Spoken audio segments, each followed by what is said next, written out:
உங்களுக்கு ஒரு appointment order பிதாவாகிய தேவன் நம்முடைய குமாரனாகிய இயேசுவின் மூலமாக தருகிறார்.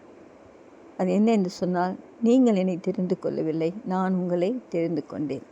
நீங்கள் போய் கனி கொடுக்கும்படியாக நான் உங்களை அப்பாயின்மெண்ட் பண்ணி வச்சுருக்கேன், தெரிந்து கொண்டிருக்கேன்னு சொல்கிறேன். அப்படி அந்த கனி கொடுக்குற ஒரு அனுபவத்துக்குள்ளே நாம் அப்பாயின்மெண்ட் பெற்றுக்கொண்டு இருக்கிற நாம் என்ன செய்ய வேண்டும் என்று சொன்னால், அவரிலே நிலைத்திருக்க வேண்டும், அவருடைய அன்பிலே நிலைத்திருக்க வேண்டும், அவருடைய வார்த்தையிலே நிலைத்திருக்க வேண்டும்.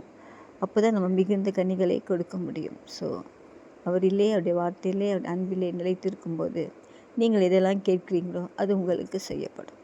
ஸோ நீங்கள் உங்களுக்கு என்னெல்லாம் வேணுமோ, எதெல்லாம் கேட்குறீங்களோ அதை நிச்சயமாகவே ஆண்டவர் செய்வார். ஸோ ஒருவேளை அப்பாயின்மெண்ட் ஆர்டர் இன்னும் நீங்கள் ரிசீவ் பண்ணலன்னு சொன்னால் ரிசீவ் பண்ணுங்கள். நீங்கள் கேட்டுக்கொள்வது எதுவோ அதை அவர் உங்களுக்கு கொடுப்பார். நீங்களும் கனி கொடுத்து அவரோட நிலைத்திரு